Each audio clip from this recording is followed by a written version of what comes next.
some people come from studio, other plays live, other we have one DJ. So we are all very different in what we do, in the musical styles we do, in the way we work, the way we live our creativity. So when we talk now about products, it's all about music, and there's not one thing fit for all. So it's very, very different thing you will need, and I hope maybe you get some new impulse or idea what could be nice for you to wear. Okay, let's go more inside. Maybe I talk shortly just about what's on the table here. I hope you can see a little bit. I put some things like, in the moment I'm using as my audio interface, something from the Scarlett series. That's a 18i6 I'm using here. All my synthesizers, all the stuff I'm using here, my iPad, my MiniNova, my Twitch, and all these things are going inside this sound card here. Yeah. On the side I have one thing, it's discontinued, but for me it's a really nice thing, that's why I put it. It's a Twitch controller from Novation. DJ product, really cool to me, and I'm not so happy that it discontinued, because I made for Ableton Live also an overview for it. When somebody has a question about that, we talk about, otherwise we leave it a little bit aside. Like I said, new base station, not out now. We will later talk more about that. What is it? What can we do? The MiniNova, a synth. Maybe a few of you knows, and I have something in the back, nobody can see. Launch key, the new controller, launch key controller, and the new Launchpad S we have here. We will have a look at that one too. Okay.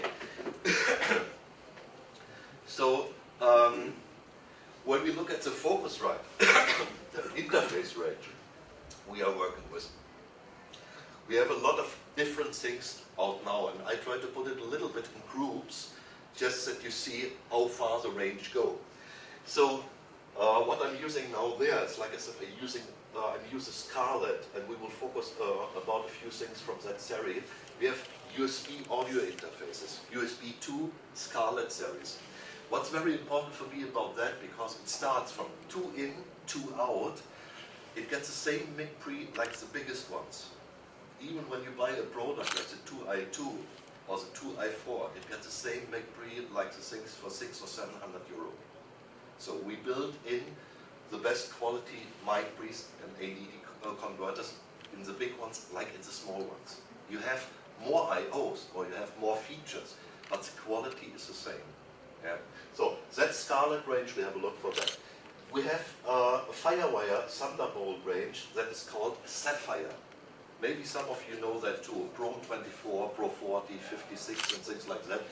I talk a little bit about that, but this is not the main topic for today. Newly since last year we have iPad interfaces for people who maybe record on iPad or want to DJ on iPad or whatever, or use it as a 2-channel recorder. We have that.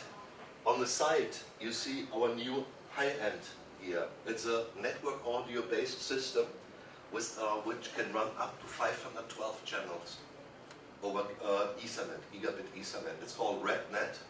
Maybe when someone is interested, I can later talk a little bit about that, but it's not focus of today. That's called Ethernet audio interfaces, and the whole system is called RedNet. We have mic pre's aside, like from ISA series. Maybe some of you know the mono channel ones or single channel ones. It's the ISA one. We are very well known for these kind of microphone preamps. So what we built last year was ISA 2. I will talk a little bit about that later too.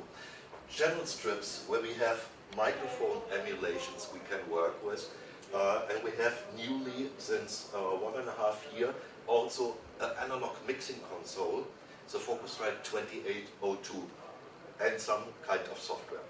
So that's a range. I don't want to bore you more with the whole things. So when we have a look here, you see we discontinued some parts because we said we want to make more clear for the customer outside what is the whole thing about. So let's put something in the Sapphire range, something in a Scarlett range.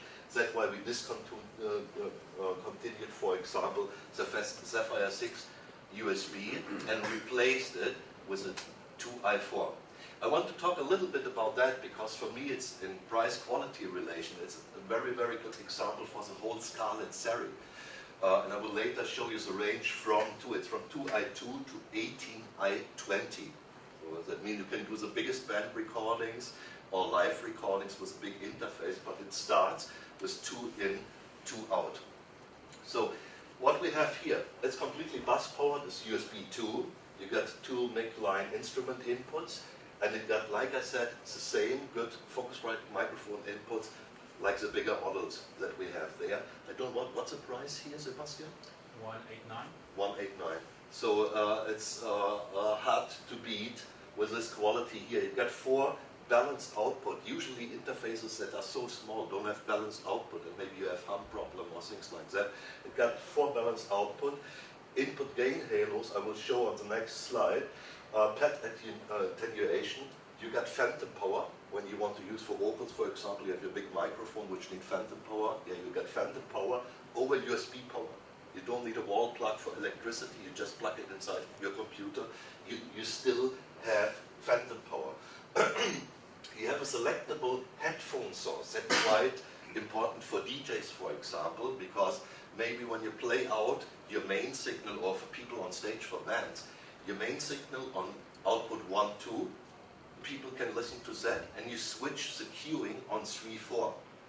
So you can pre-listen what you do next, but people cannot hear that. So it's important for that, and you can switch your headphone on 3, 4 either, or 1, 2, when you want to work with it. And you have MIDI I/O, it works with up to 96 kilohertz. So what's very nice, because it's very, very easy to handle, we have a thing usually, maybe some of you know, when you have audio interfaces, you got like level meters, where you can see the green light go up to the red area when you're too high or whatever. We thought, what could we do for an interface like that, have the same functionality, but make it more nice in design. And what we invented is, we call it halos. Halos mean, here you have your microphone, your instrument inputs. So when you put the gain to make it more loud or less loud, it will show with a color on the ring here, if you are green, if you are too low, if you are good. When it's red, you are too high. So you have the visual control about your input signal, what you do for all your gains. You can select, if you go line or instrument here, you have the pad, you can say, okay, I want the monitoring stereo mono. I can also say, I want the monitoring, what's quite nice, because many of us maybe have monitor controllers. You've got a big volume knob here, so you can do your volume for your near-field or mid-field monitors, and you have the same for your headphones here. So it's very, very easy to handle the PC. And it's quite small. It's that size, I think. Yeah, over there later we can have a look. It's in that box over there, it's nearly the same size. So that's how Scarlett Series works in generally. So when we have a look at the back side, you see you've got physical 5-pin MIDI I/Os. When you want to work with maybe with synthesizers, with controllers, got 5-pin MIDI. Balanced output, like I say, you get line outputs, good for DJing, because sometimes you want to do it via cinch. You don't need it balanced. And maybe for the club, or maybe for some stage things, nice. You got a Kensington lock where you can put it in that nobody steal it away from club or from stage when you work with it. So I will later come back to that range. One thing we see over there makes for entry-level users a lot of sense. It's called Scarlett Studio. So what we have in here is we have this interface. We have a microphone with a holder for microphone, and we have a closed headphone, so that we can do our recordings all in one. And there's a special version of Cubase LE, so we straight ahead can record with that. We thought many times we were asked from people that, okay, somebody come to shop, you want to start recording, want to make a small studio place. What do I need? So usually you would say, try to balance it. That the microphone nearly is same good like your audio interface, that you get a good headphone, that you get a good software. Usually you will pay much more money for that. So that was why we had the idea to say, we built a bundle like that you have all the things you need to do your recording things or your live things with that. So what is it? Inside you have the Scarlett 2i2, the smaller sister of the 2i4. It's not a problem when you record. Let's say you have a guitar and you have a microphone. You go in with two separate channels. One microphone or maybe electric guitar for the guitar. You amp it like you need it. You put your microphone, plug it in. you have your headphone. Just put your headphone power that you don't get on your recording, your monitors. Record and then put it on your monitors when you do the mixing things. So nothing else, you need more for that. And it's about, I think, 250? Yeah. Round about. 239. Oh, even less. 239. I really wonder, because I knew the interface sounds really, really good. I wonder about, because usually for that price, you cannot make big jumps. The headphone is very, very good.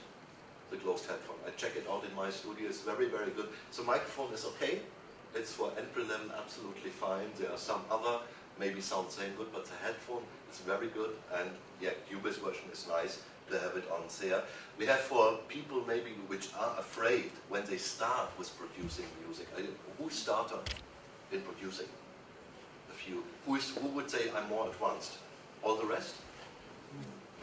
Okay. And so I think for people who are entry level, beginners or middle, it's nice. We produce for every little thing. We produce videos, even how to get your software, how to install, how to put these things, and how to put your AGO, your core audio. That exactly every step where you need help, where you cry because you cannot install it on your own. You click it on our channel and you get immediately the help in every language and for every single part. How do I do recording? How do I monitor? How do I work with headphone? That was very important to us. I think we never produced so many videos for one pack like for that one. Yeah. So when you're interested, have a look for that. Okay, it's a Scarlett 2i2 is inside. We have the condenser mic, a big microphone for vocals, guitar and things like that. The HP60 reference headphone, closed headphones, so that you don't hear things on your recording on the microphone. And you get, like I said, Cubase E6, that's Impulse to you. Music production software. On top you got Novation base station synth, a virtual synth to play with. And you got from Loopmaster 1 gig oversample, so that you can start put some drums or some synth or whatever as a starter package for 239. Like Sebastian said. On the other side of the range, we have two new interfaces coming right now. It's in the Scarlett series, the 18i8 and the 6i6 bigger ones. I think for most of you, it's quite confusing when you don't live every day with that. And usually, you will need one time you buy an interface, and maybe 2 or 3 years later, you feel I need a better one, I need a bigger one, whatever. But you go maybe to the shop, talk to the people, oh, I want to record a band, or I'm alone, I just have vocals, my guitar, whatever. So talking about 20, 30, 40 different interfaces don't make so much sense. That's why I say, let's have a look at the range, what we have. Scarlett is USB 2, Sapphire is Thunderbolt and Firewire. You can get quite similar solutions, the mic pre's are the same. It's just about how many inputs, how many outputs you have. And different design. So when you want to orientate yourself, what do I need? And then think about yourself, how many inputs do I need? How many mic pre's do I need? How many instrumental inputs do I need? And then we have a quite clever thing, I'm happy that we have it now. We have a comparison chart online. So you can do an orientation at home, sit down, go on the website, have a look here. And you see, from Scarlett 2i2, we have the same for the Firewire interfaces too. Up to Scarlett 18i20, all the interfaces are there, and you can see, okay, how many mic pre's do I have? Do I have how many analog inputs, outputs, headphone, all these things. When you have a look at that, you can go to the shop and say, I know there are 2 interfaces or 3 maybe, tell me more about that. But you have a first way where you can see what you need for that. When we have a little bit more close look for that, there is one thing I told Sebastian, I really want to put it in because I really love it, it's great sounding. I would say it's because when we created this RedNet series here, this high-end network-based audio thing, We said we want to make one thing for people which want to have the best quality, but don't need so many I/O channels. So what we created is, maybe you can have a look and give it around, it's called Forte. It's an audio interface you can use for Mac and PC, it's fully metal built. I would say for people who don't need big channel counts, it's the ultimate interface because there's nearly nothing sounds same good. You can compare it to Apogee, to RMD and other things, and you will hardly find one thing which sounds better like that.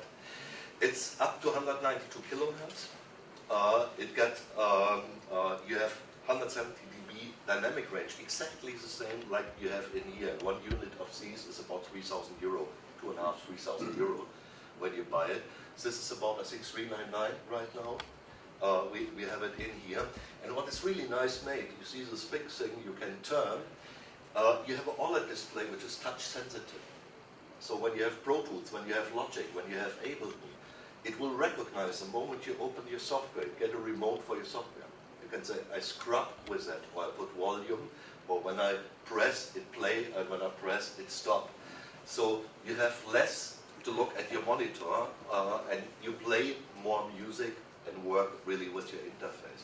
But the greatest about that is, to me, is really, yeah, it's touch sensitive, it's nice built, it's a nice design, but it's really, really great sounding for that price. So when you look for a small interface, I just can tell you, maybe go to the shop, just check it out here, because I saw you can check out with microphones, you can check different ADDAs, you even have the opportunity that you can record in the studio room, and you get the audio files for doing a blind test later at home. That's how the mixing console look like. It's quite nice made. So when you work with the interface, you can use it on USB. When you use it with a wall plug, you got the full range level, you got phantom power and all these things. But it's really a thing. I would say when you want to have the best sound, then just need a few channels, check it out. Definitely worth to check it. Let's come to a bit more musical things we want to talk about. I want to go over to our controller part, and there are different things we can work with. I would just show you a little bit range, and then immediately we go inside and we'll work practically with these kinds of things. There are a lot of different products line we have now. And today I want to focus on three different things more, on two more in depth, and one I want to show a little bit. What's new is the Launch Key series. Launchpad, maybe some of you know, an Ableton Live controller, a grid controller with 64 pads. You can play, I will later show what you can do with that. The new Launchpad S we have here, I will work with that for you. SLMK2, the remote series, we will not focus today. In case you have any question, feel free to ask. And I want to talk a little bit about Impulse series. So this is a range, but we go a little bit more in depth with some other things. That are the things we want to have a look at today. Launch Key, Impulse series, and the Launchpad S. So what's new about the Launchpad S? Any one of you know Launchpad? Using it? Yeah? Maybe, how would you explain, or how would you describe Launchpad? It's an interface for Ableton with hardware-wise. Yeah. So just you load in samples, play them back. Yeah. So it's like it's absolutely right. So any one of you know Ableton? It's like a grid controller. When we have a short look over to Ableton, for the ones who not know Ableton, we have a short look so that you can see. It's like you have tracks, you have scenes, which are the horizontal ones here, and inside there are clips. And what Launchpad display is, it got down 8 tracks, and it got 8 tracks and 8 scenes, so 64 different things you can trigger every time you want. That's a basic thing. There's more behind, you know that I will show later a little bit more. So what is new about the Launchpad S? Because it looks really similar. So what is new about that, I'll show it here. It's brighter, it's more fast, it adapts to more different kind of software users. So what I want to show to you, because that's completely new, for the brighter things, many DJs and live performers ask on stage or in club, because they say when you have a lot of light, changing light, sometimes you cannot see right which color comes, because you will see, for the people who do not know it, you have a color code on when you play. So white means there is nothing, yellow means there is something but it's not playing, green means it's playing, and red means it records. So we make it more bright. Faster response. Maybe some of you saw Medion or other people. There are artists in the internet, you smile, I think you saw it. It's this Medion, for example, is a guy, he was, when he came out with the first video, he was 17 years old. He plays it like Chopin plays on a grand piano. So it's a new kind of instrument. You can really play it like that with all fingers, triggering, even play synth lines, play chords and stuff like that. When he came out, I think after 2.5 or 3 weeks, he had 1.5 million followers. Kylie Minogue wrote, oh, I mean, look, this guy is genius, whatever. So it became a classic. That's why we thought, what can we do new? So besides make it more bright, more colorful, more shiny, and more fast response, we said what we want to do is we want to make it a controller for iPad beside Ableton, iPad, one thing, and for other grid-based software like Fruity Loops, for example. Maybe some of you work with Fruity Loops, you have that's a nearly similar grid like Ableton has. In some other ways they work with step sequencing and things like that, but you can use it for Fruity too. And I want to show how it works with the iPad. So for the iPad functionality is that we invented 2 new apps you can work with. So one app is called, like the Launchpad, it's called Launchpad app. It's a free app, you can download it via iTunes App Store. And the other is called Launch Key. Launch Key is a synthesizer, we will have a look later for that one. So what we can do with the Launchpad app, every one of you who knows Launchpad knows the design. When you see the design here, you know what it does. It's a grid controller. So we have here, can you see it a little bit like that? Okay. We have here different loops, one-shots. It could be there's a drum, maybe there's a snare, there's a hi-hat, there's a bass line, there's a pad, there's a vocal. So the idea behind is a little bit like Ableton. Play and perform music live in the moment in any way, with any length, like you want to play it. That's not a linear way, like for a tape or a vinyl to run. You can perform whatever you like. So what you can do first is, you can download this app for trying out if you like the way it works. So you don't need the Launchpad for it. I will show what you can do with the app. When you open it up and you go here on Home, you will find you have different, I hope you can see it a little bit.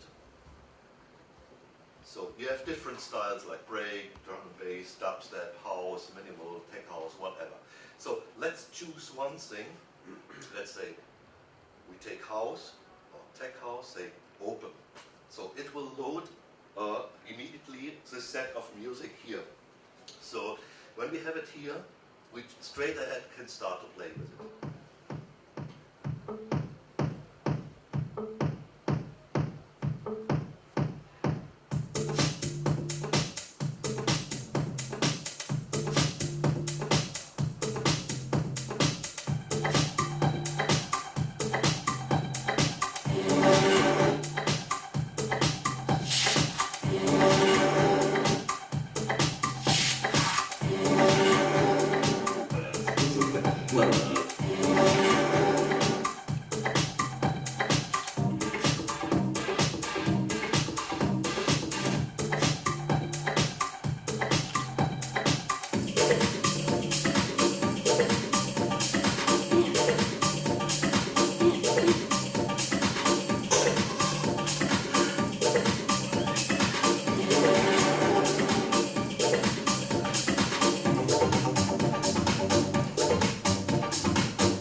Just download it and play with it. There will new styles come up.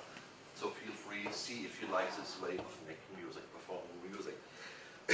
So what we have here is when you have a look, you see exactly what you see on the Launchpad app, you see in the Launchpad. Yeah? So when we perform now, you see the second row, we have the first 4 one. On the third row, we have the next ones. So what we can do now is we can perform scenes, so we can play here, clips, and on top we have filter, we have volume and effects. Yeah? So we play now a little bit with our Launchpad with it.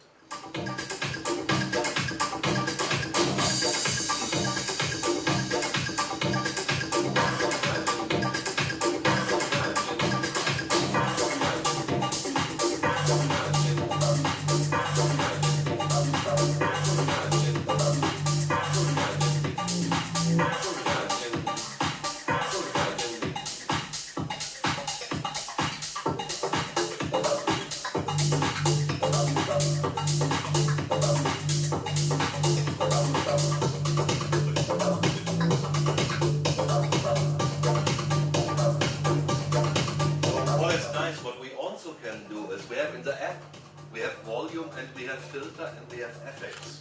So we have a high and low pass filter.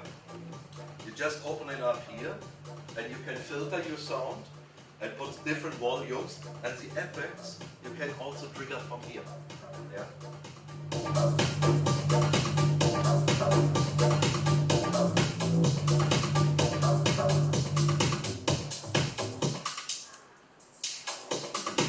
Here high pass. Low pass, down is low pass, up is high pass. Different volume settings.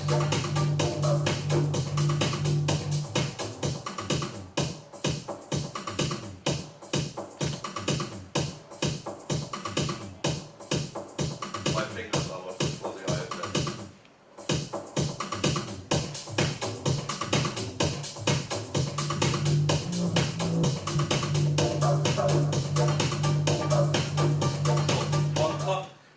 Down here we have some effects, and these are different effects. We have on one hand, we have effects which are static. That means it not change anything until as long as I press one button. But some are, they have like an LFO, so that means you have a curve in which the effect change. But I will show it to you. So when we put it away, we have our screen again like it is here. So when we go on FX, you see down what we are playing with the effects.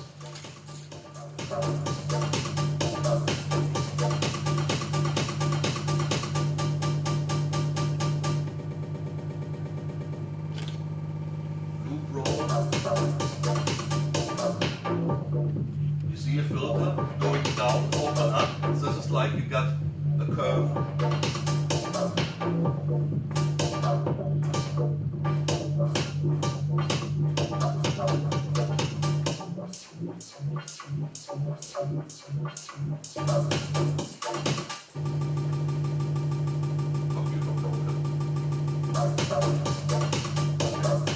You see, it's really a lot of fun to play with, and what I really like is download the app.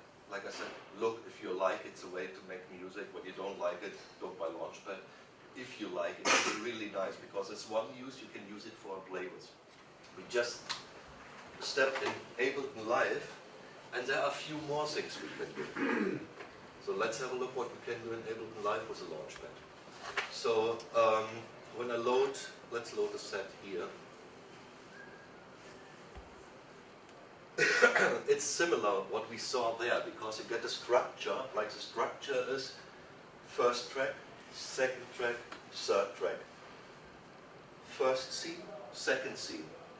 And it will show exactly the same here. It will show, okay, we got first scene, so for first horizontal thing, first track. And like I said, you get different color codes you can work with. When we want to step up and down, it's very, very simple because you see Launchpad will show a colored frame. So when you have one, it will show yellow For the next Launchpad it will show red, next Launchpad it will show green. You can put, I think the most I had was 5 or 6 on one computer. So we got a lot of different colors, and at the end you not know what you do anymore.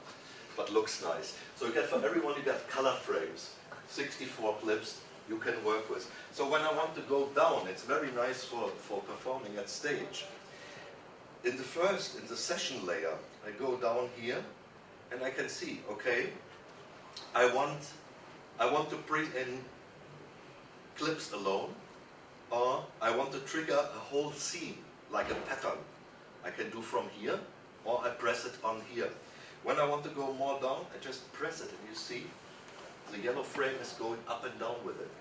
So I know always where I am.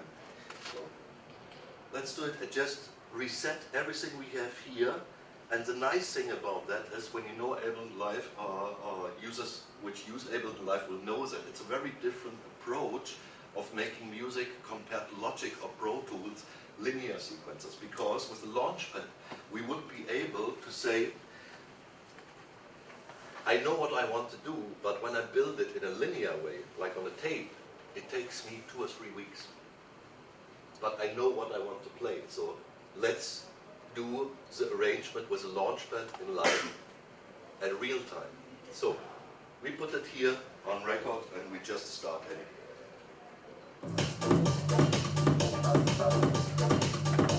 But without Launchpad S.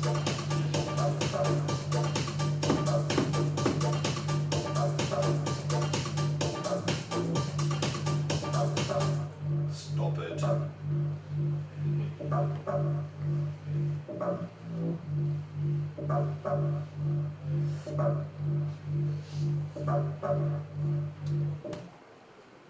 So, okay. We want to improvise our arrangement with a Launchpad.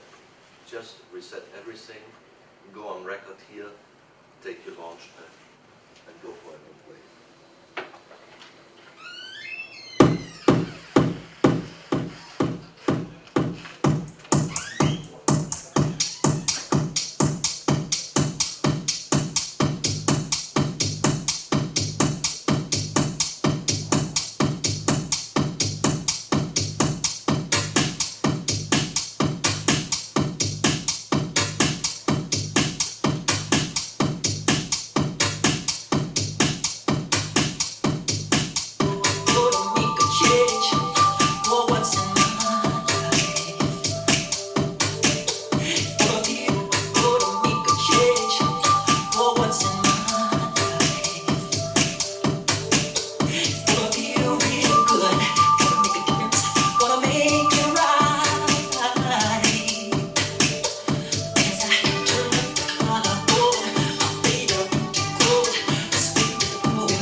a little bit, because I brought some clips in, I brought some scene ends. That's a basic thing working in the session layer we have here.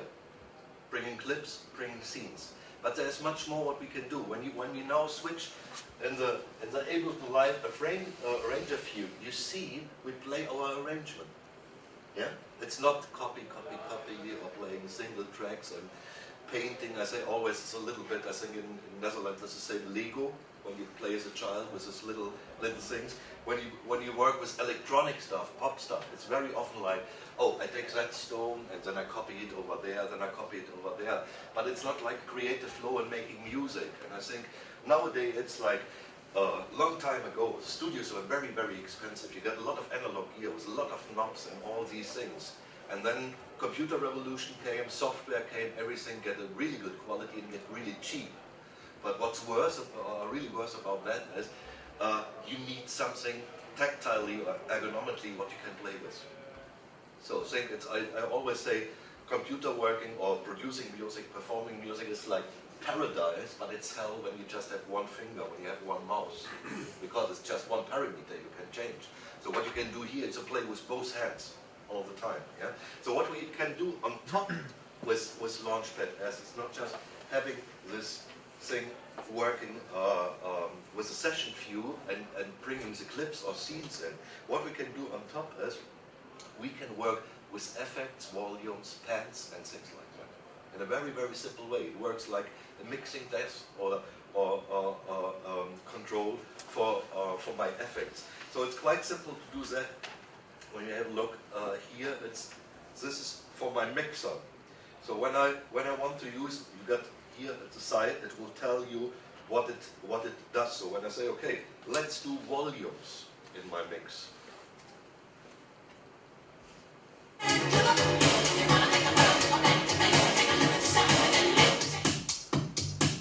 Get Michael on. Bring Michael in.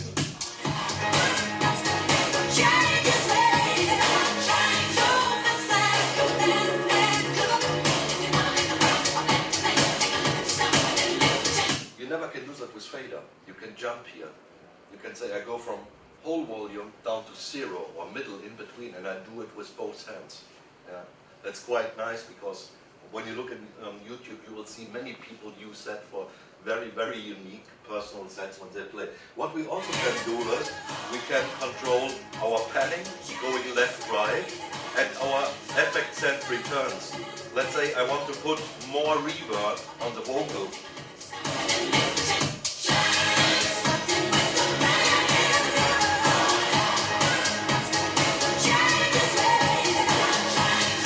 More reverb on it though.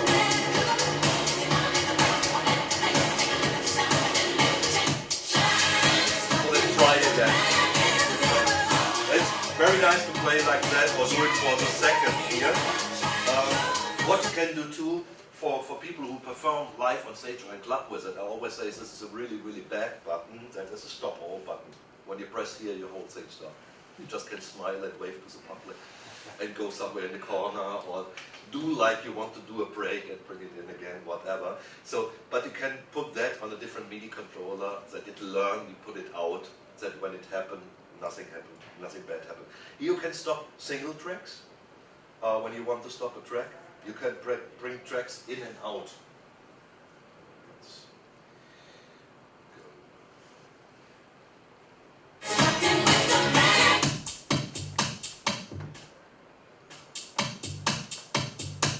Yeah.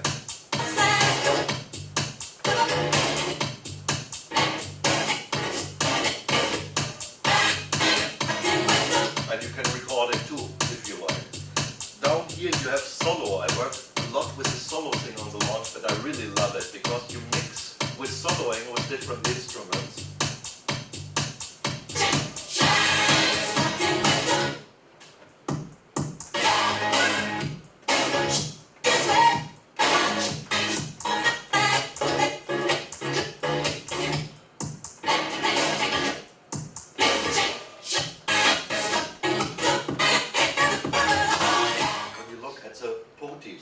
Straight ahead, you will see without that we have anything we have to put on MIDI learn or whatever. It recognizes I'm now in that synth, and that's why I control it. Yeah. So when we play.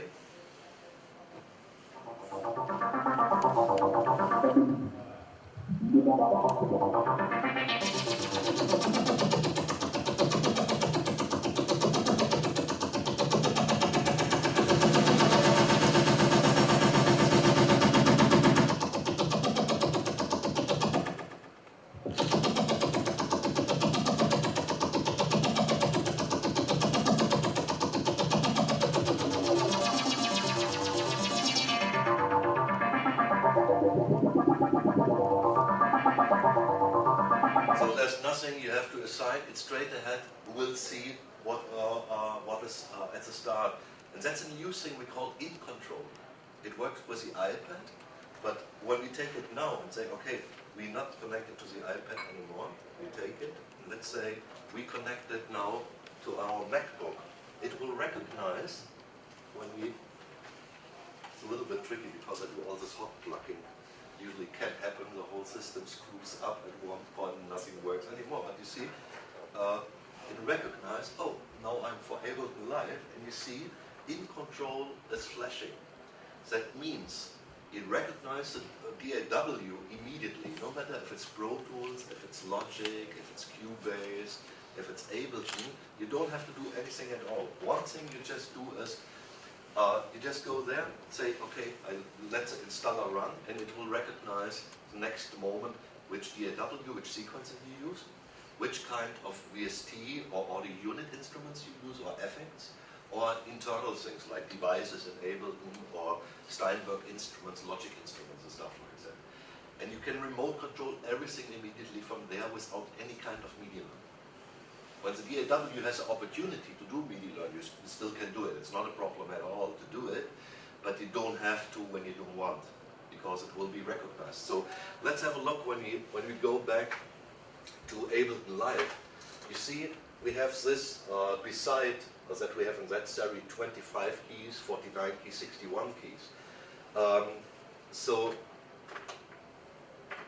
what's in all these keyboards is we have this 16 pads here.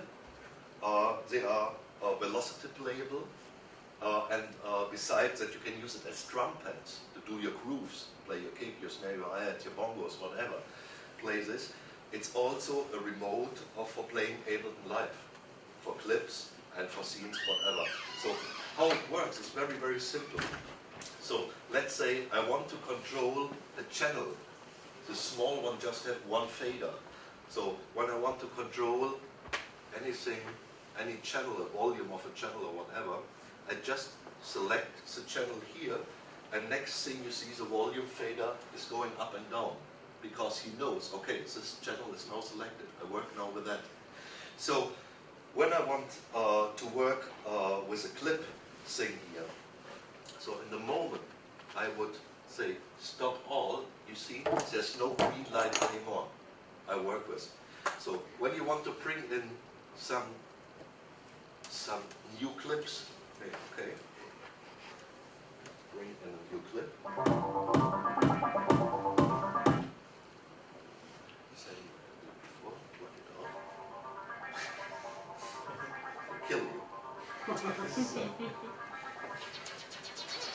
Too much gear on the table. So, okay, launch key, we put it away. Nice, but now we keep it quiet. Okay, what we can do here is when we have clips, always the actual scene with the clips is displayed here. So when I want to play with it,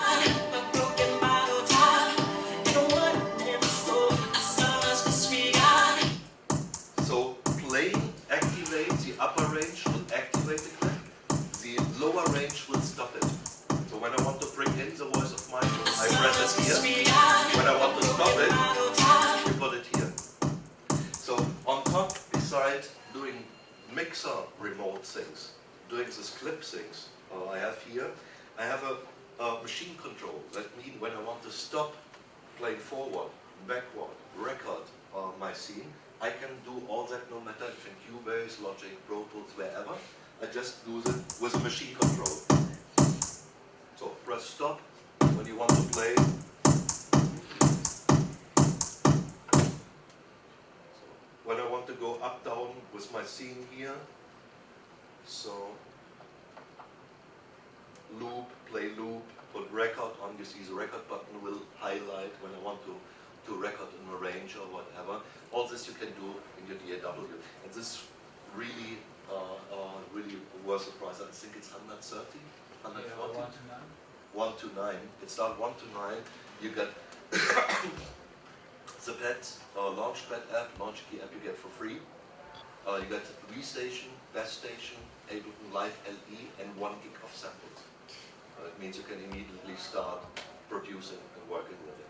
And you can use it, like I said, for every other kind of DAW2 when you want to work. It's a very nice playable synthesizer. Maybe one thing when you compare it, because I think we are quite short in time, when you want to compare it to Impulse, this is a more lightweight keyboard. This is a bit more heavy. Middle, when you play, you will feel it's a bit more harder.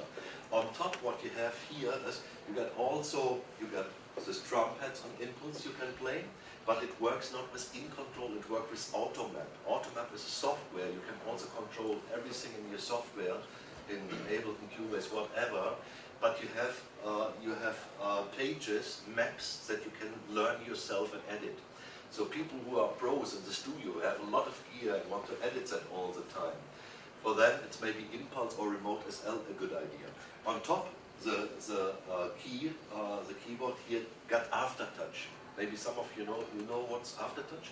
Yeah, maybe someone can explain. If you press it even further down, you have your forward press. Yeah. So you can add an effect afterwards. Modulation, effect, whatever. Yeah, you have that like a function is exactly like you said. You play not so hard, and it will play usually like a synthesizer will play, or piano or whatever. You press more hard and you can put whatever you like, whatever your synthesizer gives to you. Maybe a frequency modulation, effect, open a room, whatever. That you can do with Impulse. That's a big difference for that. You see, you get 9 sliders. The bigger ones got 9 sliders too. You got a bigger high resolution display. Here it's even I can read it without glasses because it's just numbers you have on here. But this is also a bit more expensive, and it's not so lightweight like that. So it's really good for people who want to work on the road. You can put it in your computer, even in your computer bag or flight luggage. Very, very simple.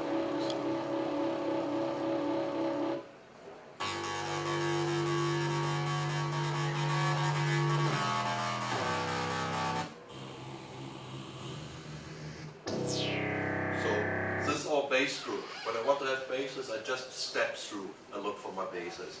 So we have keyboards, leads, pads, arpeggiator thing. Just select it via your knob here. Let's say.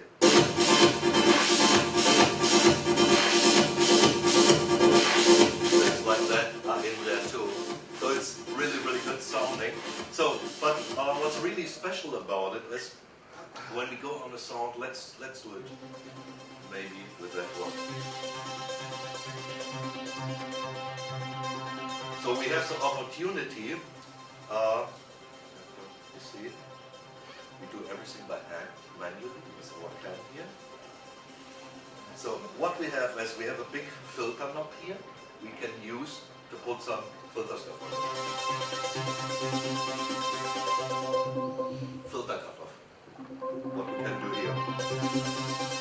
At the same time, when I want to do maybe some resonance or some tracking or drive, I have a performance section here with which I can control in these different rows with this 4 ponies, many different parameters like resonance or with my envelope, attack, decay, sustain, release and stuff like that.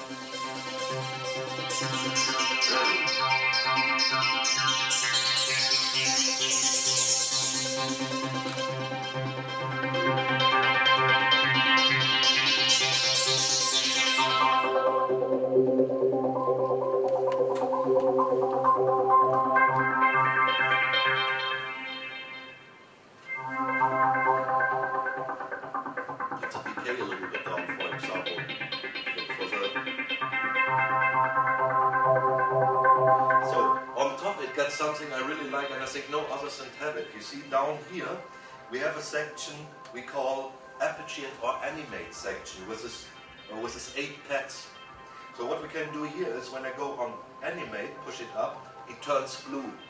And you have 8 different variations with many parameters inside the synthesizer. You can open, for example, a reverb, lower the filter cutoff, at the same time shift the tune or make out of a single note a chord or whatever. I play a little bit with that.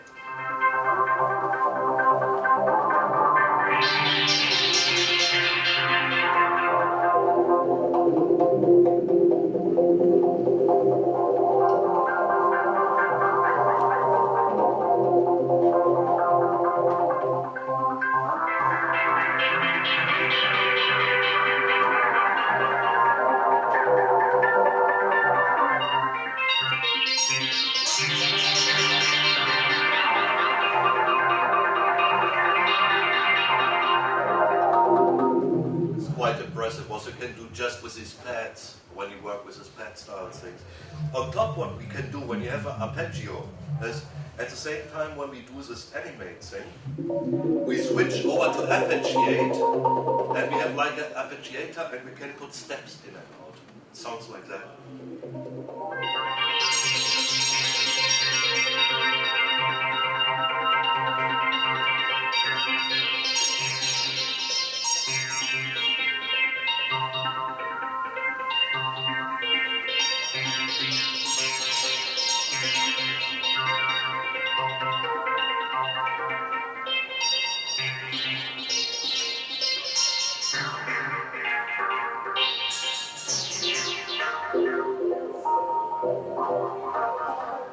Well, it's nice. It also perfectly syncs up via MIDI clock with your DAW, with Cubase, with Logic, whatever.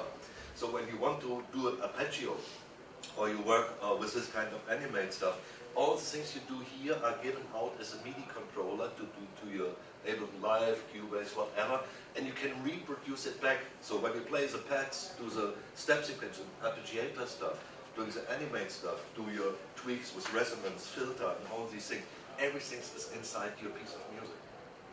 So you can control it, edit it whenever you like, and then you get a lot of opportunities to work with it, with this kind of stuff here. What I really like, and this is a difference to Ultranova, because the rest of the engine is exactly the same. Just that Ultranova don't have this animation and arpeggiator thing we have here. That's just the thing we have in the performance variation in the MiniNova. It got voc tune on top of the vocoder. You get a very, very good sounding vocoder. It's quite simple. You just choose here the vocoder part up here. You see a microphone is coming with it. So when you want, let's say, you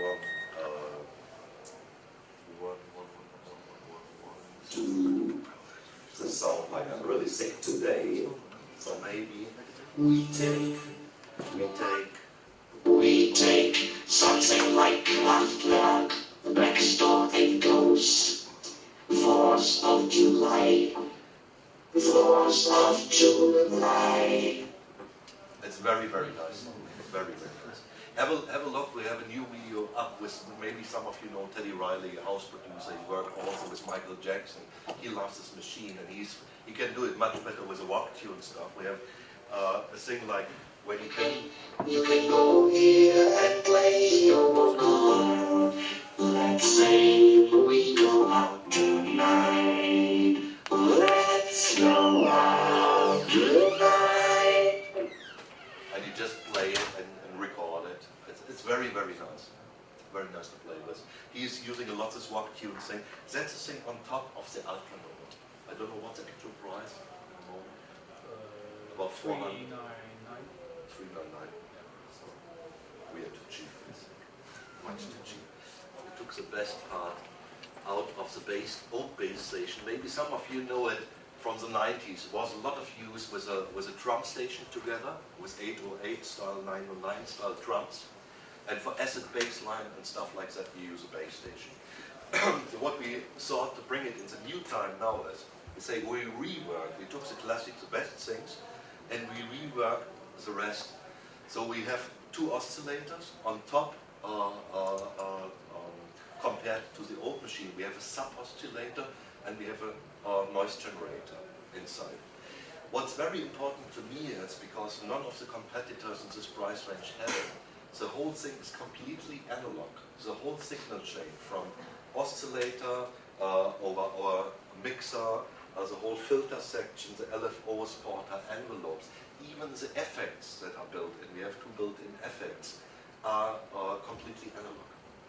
We have from the layout, I hope you can see it quite okay, otherwise you do it, when you check it yourself. From the layout, most or nearly every parameter which is important get an own knob.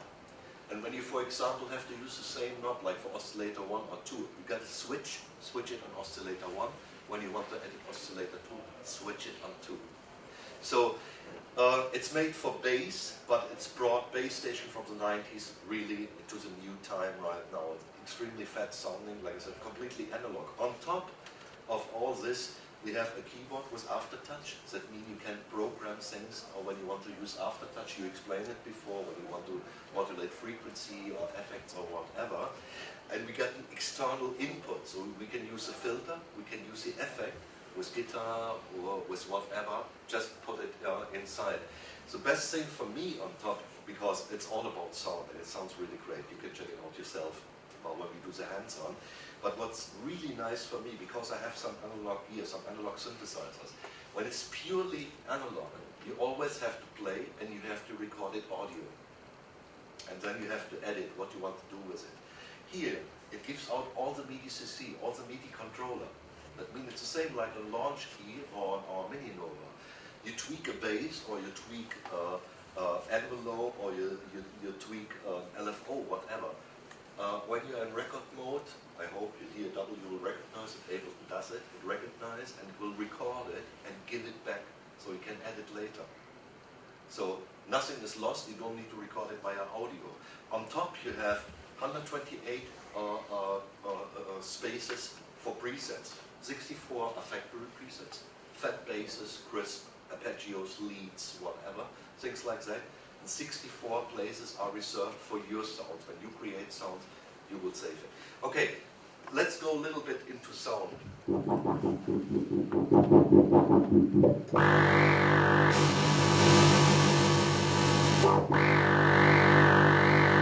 So, yeah, I just explained a little bit and then you check it out yourself, because I think we are really short in time. We got here the oscillator section.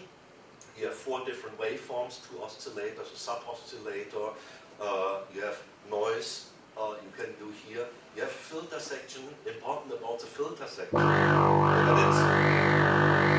it's filter one here. You get 2 different filter types. Maybe some of you know Oscar and Wasp, this analog synthesizer from Chris Huggett. He designed that filter. So the classic filter is like in the old base station, and we get an acid style filter, it's more 303 style. And acid is coming back. And we talked today to a guy who is really big in acid. He played Mayday in front of a lot of people, so it's coming back. Okay.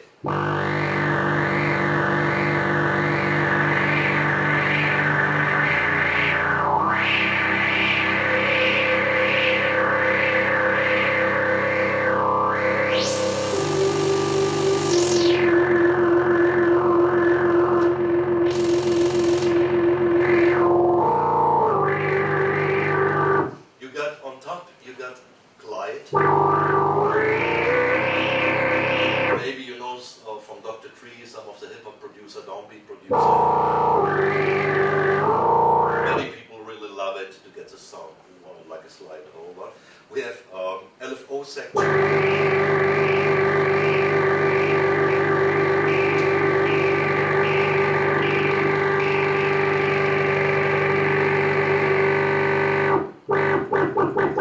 Envelopes for when you want to create new attack, decay, release. Very simple, also to do that.